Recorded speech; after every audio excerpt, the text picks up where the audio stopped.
वंदे मातरम विद्यार्थियों। तो अब तक हमने पढ़ा कि कैसे आरिफ और सलीम को एक दिन के लिए सारे अधिकार मिल जाते हैं और वे कैसे अपने अम्मी अब्बा और आपा सबको डांटते हैं बारी बारी से, जैसे वो सब उनको डांटते थे। और अब्बा अपने दोस्तों के साथ जब गज़ल गाते थे तो उनके साथ क्या होता है वह हम आगे पढ़ते हैं भाग 2 में। चों चों चुप! अब्बा डांटते डांटते रुक गए। बेबसी से गजल की अधूरी पंक्ति दांतों में दबाए पांव पटकते आरिफ के साथ हो लिए। जैसे अब्बा उनके साथ गजल गाते थे तो आरिफ ने उन्हें कहा कि सब बंद कीजिए ये और चलिए जल्दी ऑफिस जाना है, 10 बज गए हैं। तो अचानक अब्बा उनको चुप कराने लगे, लेकिन फिर उन्हें अचानक याद आया और बेबसी से गजल की अधूरी पंक्ति वो चिढ़कर उन्होंने बंद कर दिया और पांव पटकते गुस्से से आरिफ के साथ हो लिए यानी चले गए। रजिया, जरा मुझे 5 रुपए तो देना, अब्बा दफ्तर जाने को तैयार होकर बोले। 5 रुपए का क्या होगा, कार में पेट्रोल तो है। आरिफ ने तुनक कर अब्बा जान की नकल उतारी, जैसे अब्बा कहते हैं कि इकन्नी का क्या करोगे, जेब खर्च तो ले चुके हो। जैसे अब्बा उनको डांटते थे कि इकन्नी क्या करोगे, तुम्हें जेब खर्च तो दिया गया है, वैसे ही आरिफ भी गुस्सा होकर उन्हें कहने लगा कि क्यों तुम्हें 5 रुपए चाहिए, 5 रुपए का क्या होगा, कार में पेट्रोल तो है। वैसे आरिफ ने गुस्सा करके उन्हें बोला। थोड़ी देर बाद खानसामा आया। बेगम साहब, आज क्या पकेगा? आलू, गोश्त, कबाब, मिर्चों का सालन। अम्मी ने अपनी आदत के अनुसार कहना शुरू किया। जैसे रोज़ खानसामा आके उनको पूछते थे कि आज क्या पकेगा, तो उनके जो रूटीन के हिसाब से उनका रोज़ का जो नियम रहता था कि ये चीज़ें आज पकेगी, वैसे ही उन्होंने बोल दिया। नहीं, आज ये चीज़ें नहीं पकेगी। सलीम ने किताब रखकर अम्मी की नकल उतारी। आज गुलाब जामुन, गाजर का हलवा और मीठे चावल पकाओ।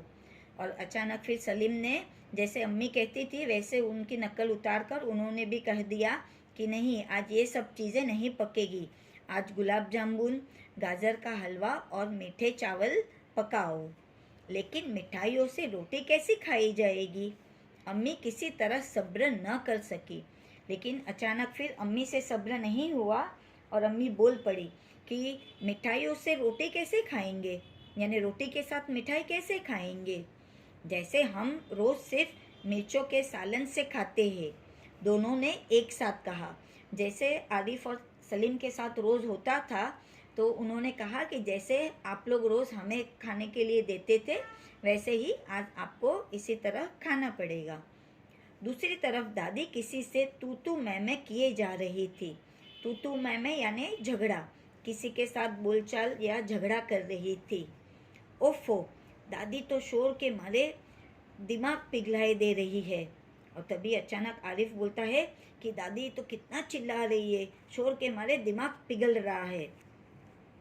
आरिफ ने दादी की तरह दोनों हाथों में सिर थाम कर कहा, जैसे दादी ऐसे सिर थाम कर सिर पकड़ कर बोलती है ना कि तौबा, ये बच्चे की आवाज़ से तो मेरा सर फटा जा रहा है।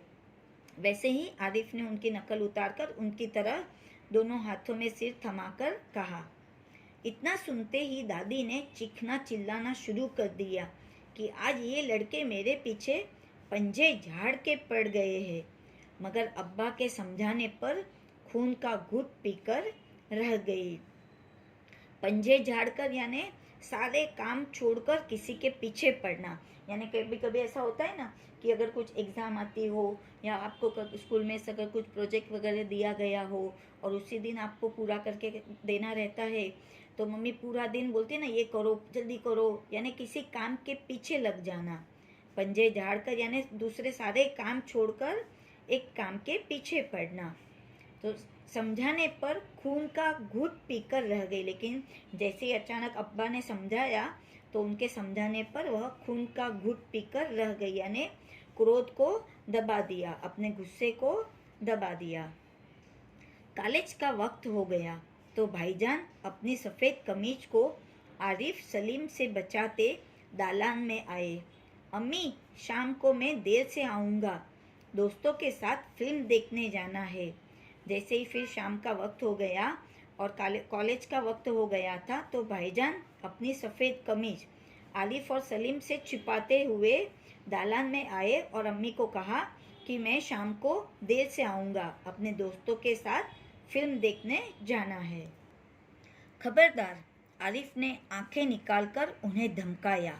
कोई ज़रूरत नहीं फिल्म देखने की, इम्तिहान करीब है और हर वक्त सैर सपाटों में गुम रहते हैं आप। जैसे ही उन्होंने कहा तो आरिफ ने कहा, खबरदार, आंखें निकाल कर यानी डांट कर उन्हें धमकाया कि कोई ज़रूरत नहीं है कहीं फिल्म देखने जाने की। इम्तिहान यानी परीक्षा नज़दीक आ रही है, बस तुम्हें हर वक्त सैर सपाटों में घूमना है, बातें करते ही बैठना है सबके साथ। पहले तो भाईजान एक करारा हाथ मारने लपके, फिर कुछ सोचकर मुस्कुरा पड़े। फिर पहले अचानक तो ऐसे गुस्सा आना कि ऐसे हाथ घुमा के देने वाले थे, फिर अचानक वो मुस्कुरा पड़े। लेकिन हुजूर अली दोस्तों के साथ खाकसार फिल्म देखने की बात पक्की कर चुके हैं, इसलिए इजाज़त देने की मेहरबानी कीजिए, उन्होंने हाथ जोड़ के कहा। लेकिन फिर भाईजान ने उन्हें हाथ जोड़ के कहा कि दोस्तों के साथ मैंने ये सब तय कर लिया है, तो आपसे इजाज़त मांगते हैं, आप इजाज़त देने की मेहरबानी कीजिए। यानी आप बोलते हैं ना, रिक्वेस्ट करते हो ना, नहीं नहीं मम्मा जाने दो, आज हाँ, कर लेंगे, ये हो जाएगा, आप टेंशन मत लो, वैसे बना करे, बस मैंने एक बार कह दिया, उसने लापरवाही से कहा और सोफे पर दराज होकर अखबार देखने लगा। और अचानक फिर उन्होंने मना कर दिया और बोला कि मैंने एक बार कह दिया ना, नहीं जाना है। फिर उसने लापरवाही से कहा, असावधानी से, और सोफे पर दराज होकर अखबार देखने लगा। और फिर वो सोफे पर लेटकर अखबार पढ़ने लगे। उसी वक्त आपा भी अपने कमरे से निकली, एक निहायत भारी साड़ी में लचकती लटकती बड़े ठाट से कॉलेज जा रही थी। और तभी आपा यानी बड़ी बहन वो अपने कमरे से निकली और वह निहायत बहुत बड़ी भारी साड़ी पहन के ठाट से बड़े ठाट से यानी तड़क भड़क कर, अभी कभी कभी आप जब कुछ होता है, आपका जन्मदिन होता है या तो एकदम अलग से बड़े ठाट माट से आते हो ना, नए नए कपड़े वगैरह पहन के, तो वैसे ही नई साड़ी पहनकर वह कॉलेज जाने के लिए निकल रही थी। आप सलीम ने बड़े गौर से आपा का मुआयना किया, यानी फिर सलीम ने बड़े गौर से यानी बड़े अच्छे से उन्हें ध्यान से देखा। इतनी भारी साड़ी क्यों पहनी? शाम तक गारत हो जाएगी, इस साड़ी को बदल कर जाइए, आज वह सफ़ेद वायल की साड़ी पहनना। फिर सलीम कहने लगा कि शाम तक तो ये पूरी गंदी हो जाएगी, इसे बदल कर जाइए, और वो जो सफ़ेद वायल की साड़ी है ना, वह पहनिए। अच्छा अच्छा, बहुत दे चुके हुक्म, आपा चिढ़ गई। हमारे कॉलेज में आज फंक्शन है, उन्होंने साड़ी की शिकने दुरुस्त की। तो फिर आपा ने कहा कि नहीं नहीं, वो चिढ़ भी गई कि ये तो हमारे कॉलेज में आज फंक्शन है, इसीलिए इतनी भारी साड़ी पहनी है। शिकने यानी सिलवटें ठीक कर दी। हुआ करे, मैं क्या कह रहा हूँ, सुना नहीं?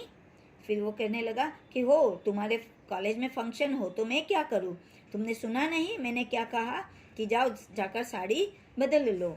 अपनी इतनी अच्छी नकल देखकर आपा शर्मिंदा हो गई। बिल्कुल इसी तरह तो वह आरिफ और सलीम से उनकी मनपसंद कमीज उतरवाकर निहायत बेकार कपड़े पहनने का हुक्म लगाया करती है। फिर जैसे ही तभी आपा को याद आया कि वह भी कैसे उनके ऊपर गुस्सा करके उनकी पसंद के कपड़े निकलवाकर चेंज करवाकर उनको बेकार और गंदे कपड़े पहनने का हुक्म करती थी, और यह सोचकर भी वह खुद भी शर्मिंदा हो गई। दूसरी सुबह हुई यानी जो एक दिन का ये समय था वो पूरा हो गया। बच्चों को जो बादशाह जो अधिकार दिया गया था वो दिन पूरा हो गया और दूसरे दिन की सुबह हुई। सलीम की आँख खुली तो आपा नाश्ते की मेज सजाए उन दोनों के उठने का इंतज़ार कर रही थी।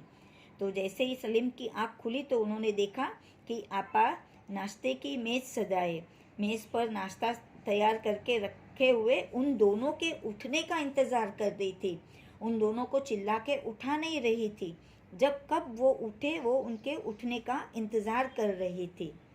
अम्मी खान सामा को हुक्म दे रही थी कि हर खाने के साथ एक मीठी चीज़ ज़रूर पकाया करो।